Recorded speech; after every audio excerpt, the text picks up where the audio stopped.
Hey, what's up mga kabukid? For today's video, i-update natin yung ating cucumber area. So bali ito yung pipino natin dito.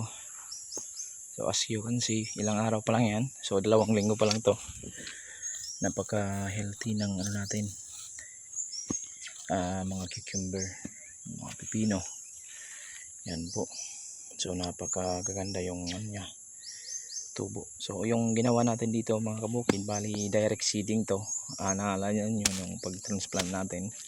So nag-direct tayo sa pagtatanim, hindi na tayo nagpunla para dire-diretso yung tubo ng ating mga pipino.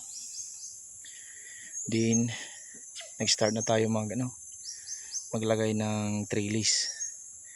Bali yung trellis natin box type lang yung patayo. Then yung trellis net naman yung gagamitin natin para medyo mas tipid sa trabaho, sa materials, din mas mabilis. Ganun yun. Yan po, kaya ganun yung design na ginawa ni Sir Dalms. So yan po, napaka healthy na ng natin, cucumber. Bali next week mag-start na ito pang pataas. Yan po, kasi lalagyan na natin siya ng